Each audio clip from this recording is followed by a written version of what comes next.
communist soldier wrote, so much blood, so many lives sacrificed. For what? Then Hanoi went into shipbuilding business. Vietnam was never a shipbuilding except in the 19th century. And this was wooden shipbuilding. They invested $4.5 billion and lost all of it. While the average people earn $70 per year. Pham Van Dong, the communist minister, claimed, although we defeated the US, we are just a poor, underdeveloped country that could barely feed its people. Waging war is easy, but running a country is hard. So overall, Vietnam is a tale of two regions. The South saved Vietnam from the pains and rigors of collectivization and land reform, and they threw out the collectives in 3 years. However, Southerners are careful not to criticize Hanoi too much. Why? Because Huit, a communist, got only 1 year of jail when she criticized Hanoi. However, the South Vietnamese physician Nguyen Dam Quế spent 20 years in jail. And another South Vietnamese, Nguyen Viet Quát, got 15 years in jail. So far for communist Vietnam. We are going now to Vietnam America, or the overseas South Vietnamese. If you look at this slide, if you understand this slide, you understand a lot about the history of Vietnam. Vietnam, right now, 2025, is a country that includes a lot of region right here. However, in 1600, Vietnam was only occupied a small region, about 1/3 of what it is right now. What happened? There was one king, King Lê, who governed from Dong Kinh. Dong Kinh means Hanoi right now. Hanoi's today. So behind the King Lê, there were 3 warlords who were fighting to occupy his place. So there was war all the time between the different warlords. So what happened in 1600 is one warlord who was previously governor of this region, right here, the Chad. The yellow region involved the area occupied by the Chad in before 1600. And down here, this area, the gray area, was occupied by the Khmer. So Vietnam in 1600 was just 1/3 of what it is today, 1/3. So in 1600, what happened is one warlord, the Nguyen, went down to Huit right here to govern as governor of the area occupied, the area of the Chad, right there. So what happened is that everything was quiet until 1600. In 1600, because the South, right here, did not refuse to send money back to Hanoi, there becomes a war. That was the first Vietnam War. The war lasted 50 years. This is the 50th year, and this is the real first Vietnam War. From 1627 to 1672, North was fighting against South. However, after 50 years of warring years, the war ended as a stalemate. So North and South looked at each other. They looked away from each other. So for another 100 years, from 1672 to 1800, there was no contact between the two states. So when the French came for 100 years, from 1859 to 1945, the country was also divided into two regions, North and South. And North and South didn't talk to each other. And between 1954 to 1975, that was the 21-year American War or Vietnam War. This is the second North and South War. So what they told you about the first Vietnam War right here was wrong. The first Vietnam War was in the 17th century. And the war between 1954 and 1975 was the second North and South War. So out of these three centuries, North and South were disconnected for 80% of the time. Just think about that. If two states did not communicate with each other for almost 3 centuries, you can figure out that North and South were markedly different. So came 1975, the end of the Second Vietnam War. The events of 1975 were like a fishing bubble. They splintered Vietnamese, that means South Vietnamese, all over the globe. Here are the Vietnamese coming down to California. Normally, when a plane landed on the tarmac at an airport, the passenger rushed to the gates. But what you can see right here are South Vietnamese who just ambled all along. They were distraught. They were discouraged. Nobody accepted them. At that time, 54% of the Americans did not want to accept the Vietnamese refugee. However, 7 years later, they start building. This is the beginning of the building of the mall in Orange County, California. How did they call the ethnic enclaves at that time? They didn't dare calling it Little Saigon. This is a misnomer because in 1977, there were only 3 businesses in the enclave in California. In 1979, 30 businesses. In 1981, 300 businesses. We get to wait until 1988, about 13 years after the arrival of the Vietnamese, that George Major, right here, governor of California, brought the Little Saigon exit sign to the city of Westminster and baptized the area as Little Saigon. So the name of Little Saigon was prevalent from 1988 onward. How did it start? How did the Vietnamese start in America at that time?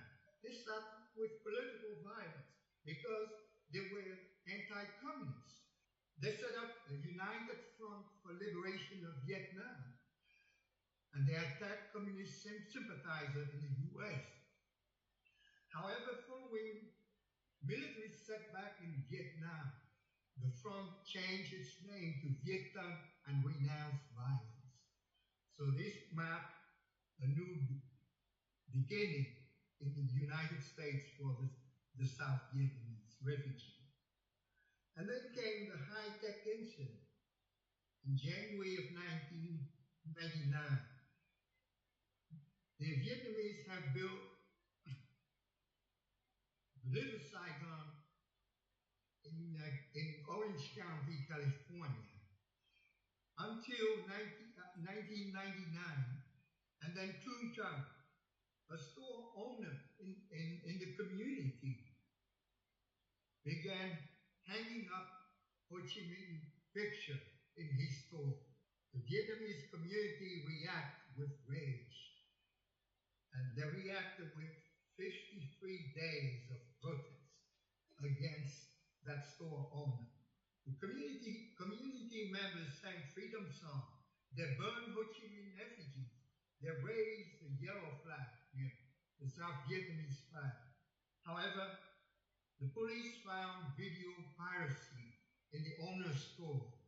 So that led to the eviction of the store owner from Little Saigon, California, at the cost of $750,000 of police protection. However, as you can see, this incident led to a cohesive function of the South Vietnamese. They became united against the communists. And then there was a war memorial monument. The South Vietnamese suggest building a war memorial monument in Orange County, California. Nobody listened to him until 1996, when the conservative Mayor Frank Fry told his constituents that, listen, I have my American friends. I have many American friends who fought in Vietnam, and they say they need a memorial monument in Orange County. I have also many Vietnamese constituents who also want a memorial monument in Orange County. So Mayor Frank Fry decided to build a monument in Orange County, California. However, it took him 7 years to build that monument. Why? Because the community, the American community in Orange County fought very hard. They fought tooth and nail. They didn't understand why they need to have two statues. The statue of an American and a Vietnamese soldier on American land. They didn't understand why they should have two flagpoles, a Vietnamese and American flagpole. And they didn't understand where they're going to put that monument, which some call private. But anyway, the process went ahead. So it took the mayor 7 years to build it. They finally placed the monument in a corner, in the far corner of Orange County, California. The total cost was $1.5 million at that time. All that money had been raised by the Vietnamese community in Orange County, California. What happened next is that Stephen James approached a PhD about the war memorial in Orange County. He sat close to the monument and started interviewing people who came there. And he found out that there were visitors from various cultures, backgrounds, experiences, generations who use the monument for their own purpose. And so it turned out that it is a place of remembrance for those who died during the war and its aftermath, but also a place for education for future generations and a place for prayer and healing.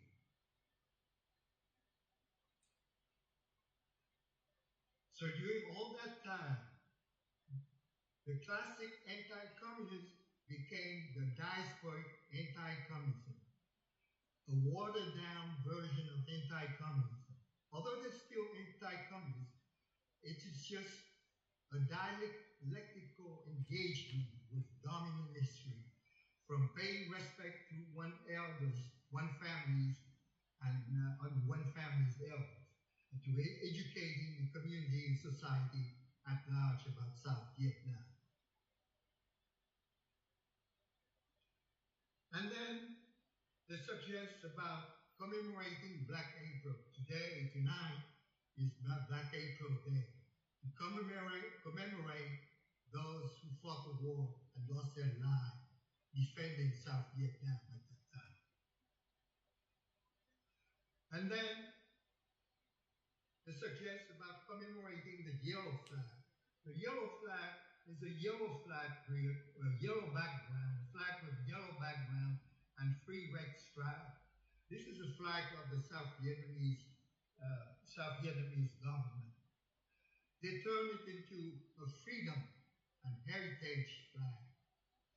And in 2023, the U.S. House of Representatives accepted the flag as the official symbol of Vietnamese American community in the U.S.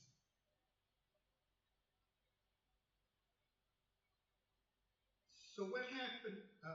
So how do they call the ethnic Vietnamese enclave in America? The South Vietnamese call everything, all the enclave, Little Saigon. However, there are only 5 communities who have been approved as Little Saigon: Westminster, San Francisco, San Jose, San Diego, and Boston. The community in Virginia is called Eden Center. The community in New Orleans is known as Versailles. The community in Houston is called Bel Air because it sat on Bel Air Avenue.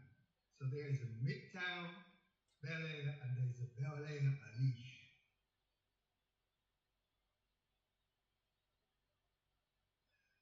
So here's a sketch of the original Little Saigon, a 2x2 block in Orange County.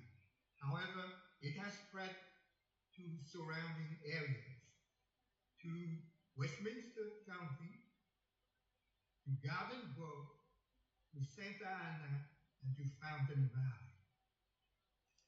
So right now, this is a picture of the mall in Orange County, California. It's called Foot Locker right here. And this is a picture of the ladies preparing to go for a parade.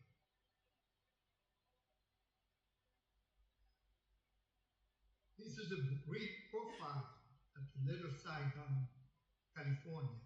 Little Saigon, California has 230,000 people. However, in Little Saigon, only 51% are Vietnamese. The rest are from other countries. The housing units, the rest of the Vietnamese, although they live in Orange County, they spread all over Orange County, but they didn't settle, especially in Little Saigon. The units in Little Saigon, Orange County, are smaller and older. However, it has a higher occupancy rate.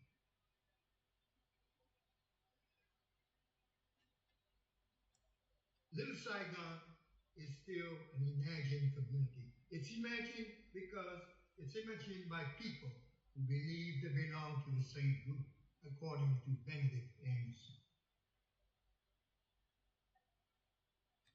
In conclusion, 5 decades after the war, Vietnam remains a one-party state where human rights are a contentious issue. Vietnam remains a two-country state. There is Vietnam as occupied by Vietnamese in Southeast Asia, and there is the overseas South Vietnamese Vietnam. Vietnamese Americans create a tapestry of experiences that enriches the fabric of America. By building the Little Saigon, they position themselves as one of the builders of future America. And finally, it is a rendering, a picture, a rendering of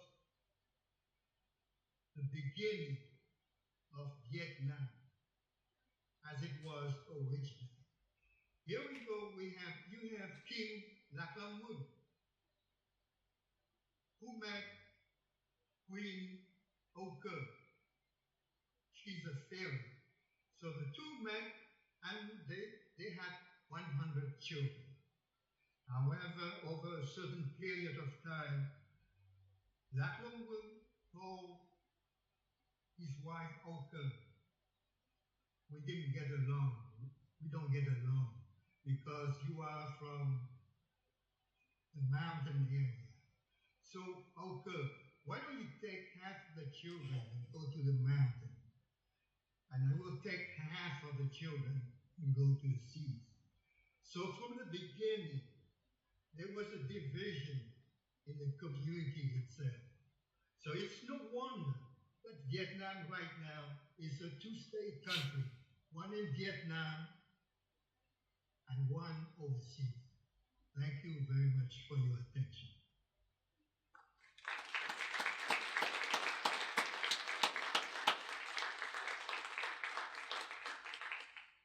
Do we have any questions for Dr. Vo? I'll try to. Our next speaker, Christina Vo, writer, speaker, and co-author of My Vietnam, Your Vietnam. In her new book, Christina shares a dialogue with her father, Dr. Vo. He was a South Vietnamese veteran, exploring the interwoven histories of war, migration, identity from both of their perspectives. It's a story of loss, resilience, reconnection across many generations. So please help me in welcoming Christina Vo.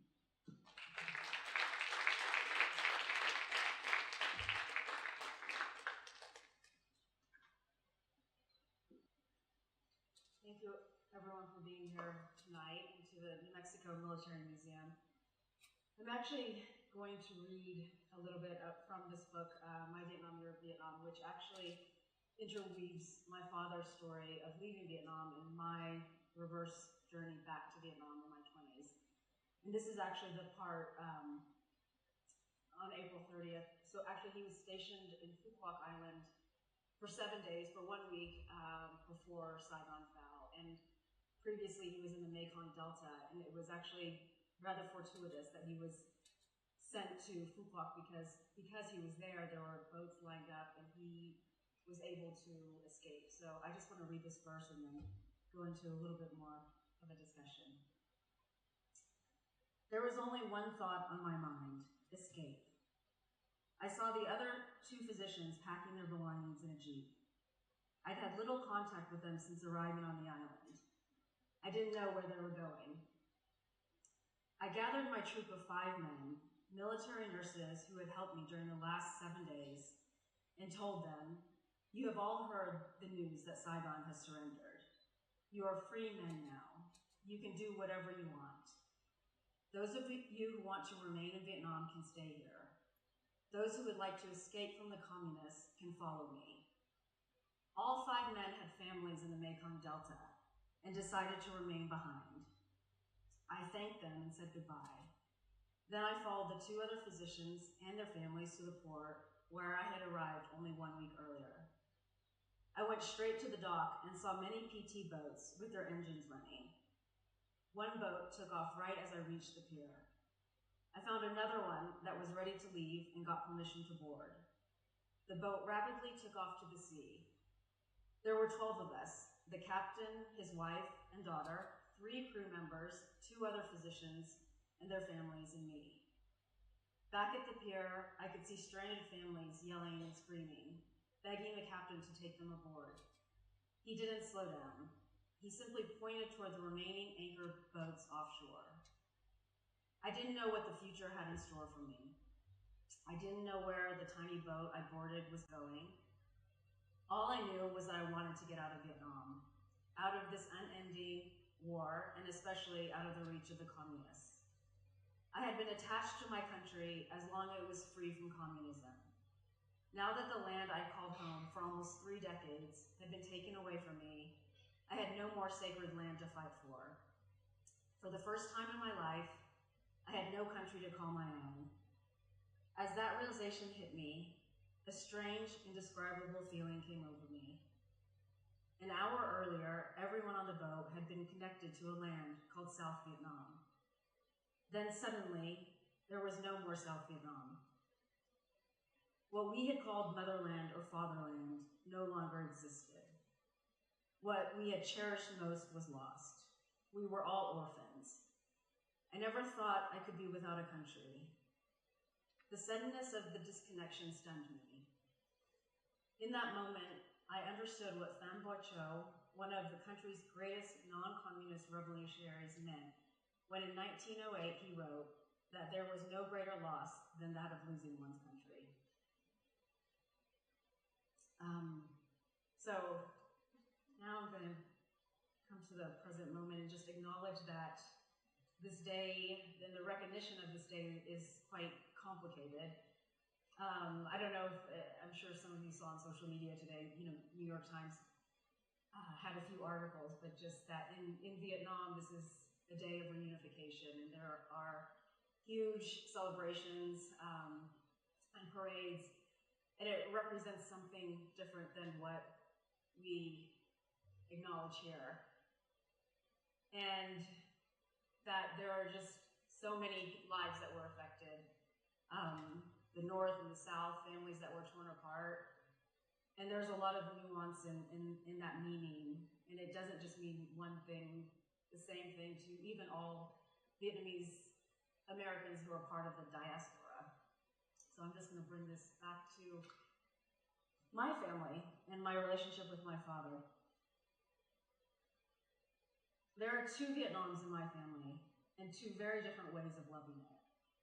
One lives in memory, the other was found in motion. My father carries a Vietnam shaped by loss, war, and the past he left behind. I found my Vietnam decades later, a place of discovery, healing, and connection. A few weeks ago, we stood side by side at a conference at Texas Tech University, where we presented about this book. Actually, it wasn't the presentation he just gave, but the subject of the whole conference was 1975, the end of the war. And what we shared in our very different ways was how telling our stories has helped us understand not just Vietnam, but ourselves. At that conference, it struck me just how differently my father and I view Vietnam, feel Vietnam, and love Vietnam. After I spoke, he took the stage and said, as you can see, there are two Vietnams in our family. Hearing him say that, I realized something important, that my Vietnam story was never complete on its own. A few years earlier, my dad, also at the Texas Tech conference, my father gave another presentation about, similar to this one, or it has similar threads, about the two Vietnams, and about the history, and about the long-standing division of Vietnam.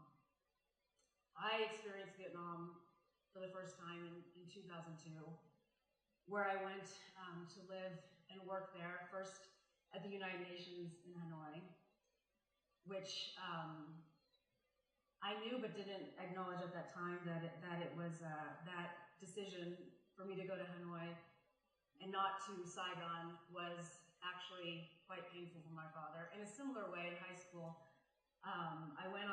we were in southern Indiana, and we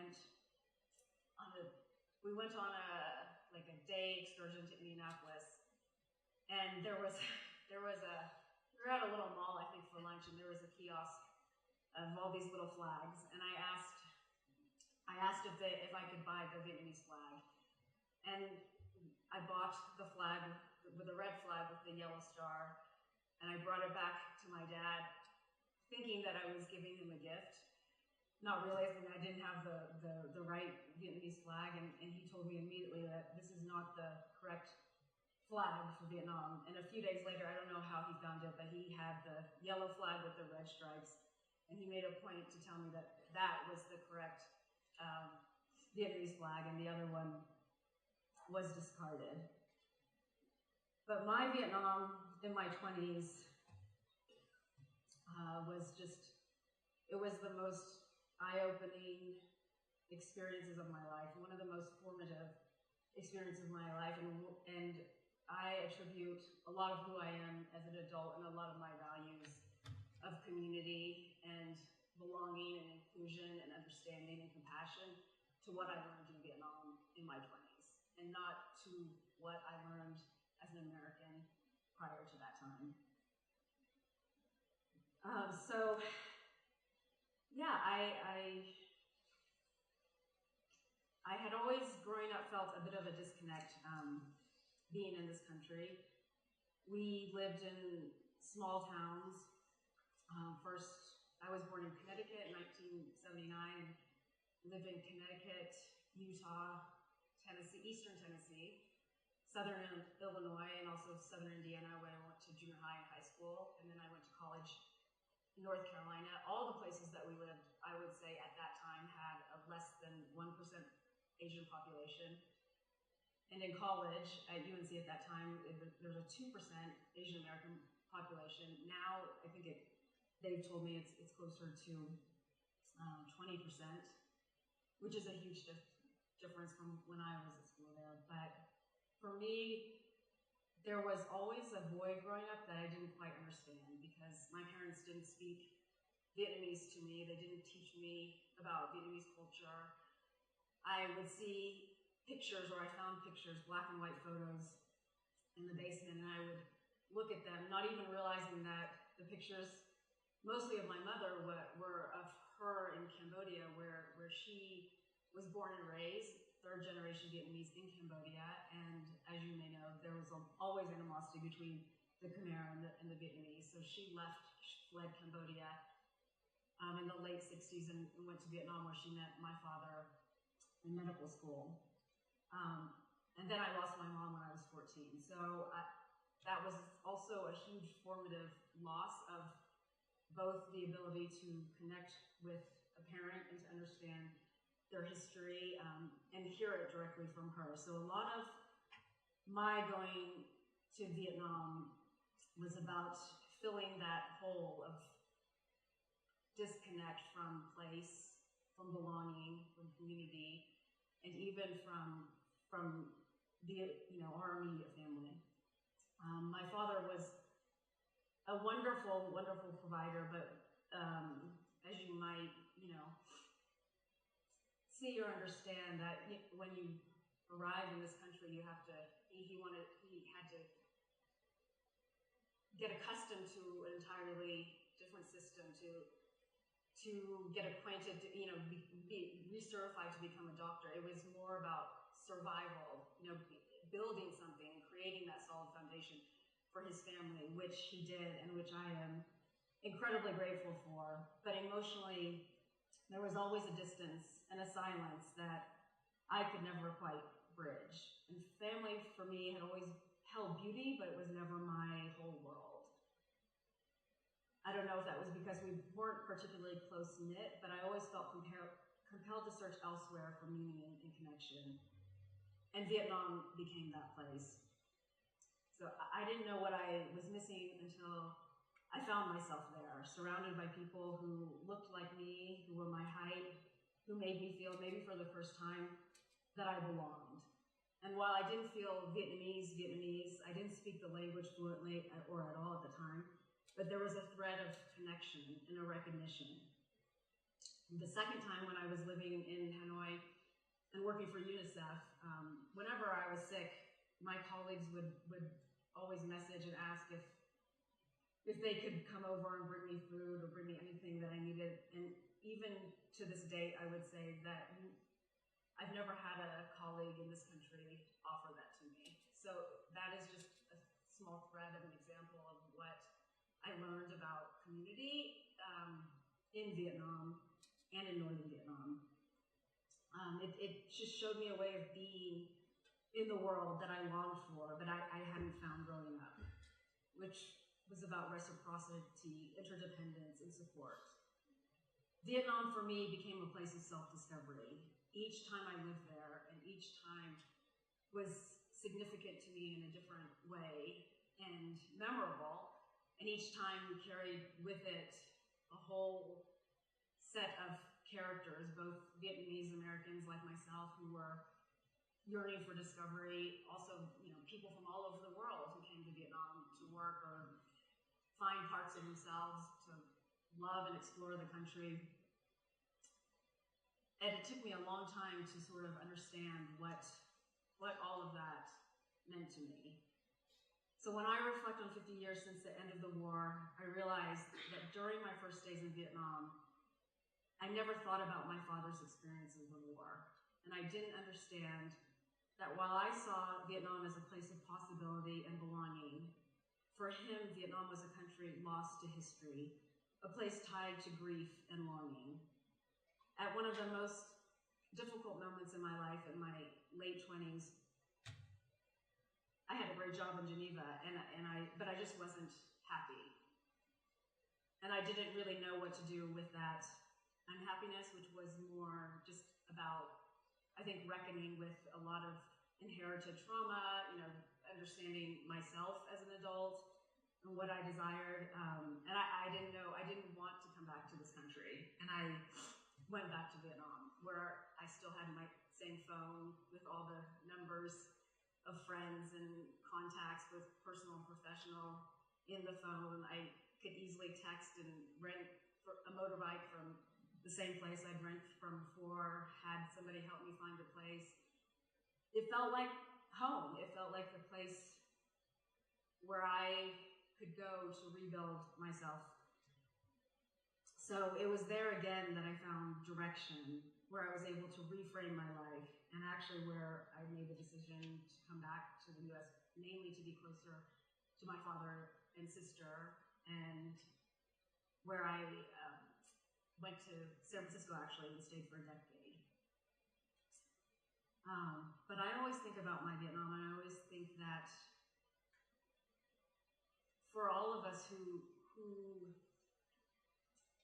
love and know Vietnam, even if it's in our own ways, I call it, there's a certain Vietnamese nostalgia that I have really seen in almost anybody who even visits Vietnam. It's this love of Vietnam in the first moment that you need it. And so for my father, it is pre-war, pre-1975 Vietnam.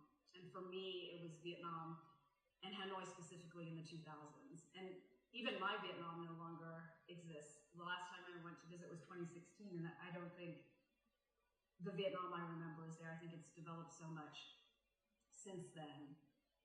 But I've learned to recognize and reconcile my own Vietnam, but also that these many, many multitudes of Vietnams that exist in the world, and to appreciate the varied perspectives of Vietnam. But with my father and I realized that even though our Vietnams are very different, they are part of the same story. And this book that we shaped together, or I mainly shaped with his writing and my writing, brought into my connection to the Vietnamese community. And I feel such a sense of pride to see how far the community has come in 50 years. I'm mostly connected to the literary and creative community, but I mean, even today, just all of the opinion pieces that came out, all of the books that have come out this year, all of the voices, and we've reached this, well, I don't know if we've reached it, but we're definitely moving toward this narrative plentitude where the stories are not just of being, I'm not negating any stories or diminishing it, but it's not just of being a boat person. It's now, younger generations are writing, and they're not just writing about Vietnam, they're writing about their human experiences, and that to me shows how far we have come in the 50 years. I think we're flourishing, and even, I had to stay off social media a little bit today because it was actually so overwhelming to see everything that was coming out. But I am also really hopeful when I meet younger Vietnamese people, whether they are Vietnamese Americans, or a few weeks ago I met some Vietnamese students who are attending the Fulbright University in Saigon, and they give me a lot of hope. In Vietnam, I think it's 100 million people were born after the war. So the large majority of the population, they were born post-war, and memories of that war are from their families, their parents,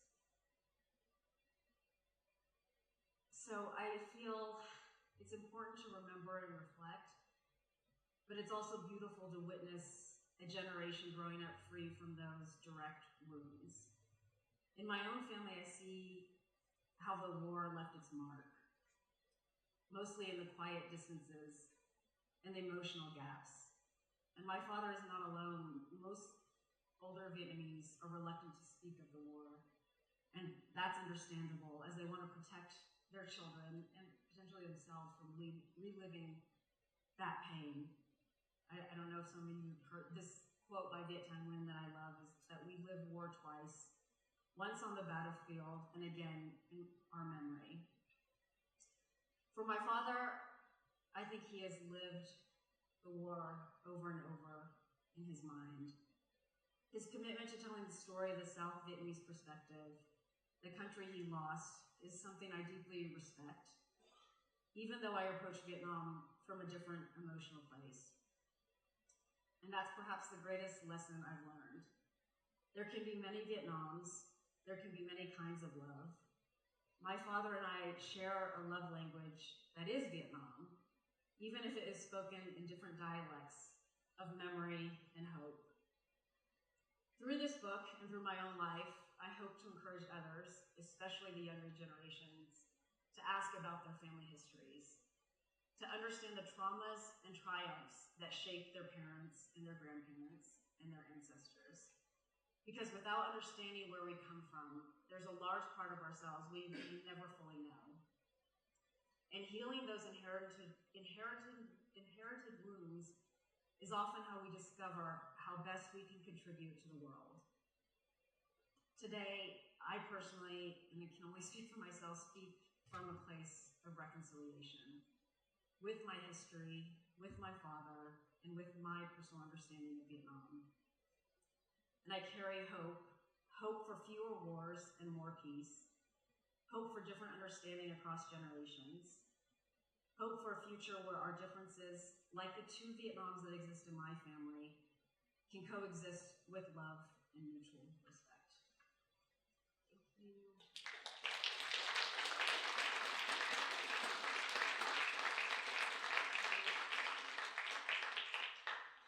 I don't know if anyone has any questions.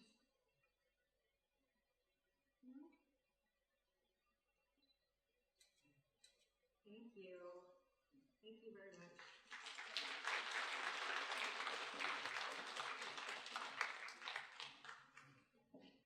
Thank you all for joining us this evening. We have heard deeply personal stories of war, escape, service, and survival.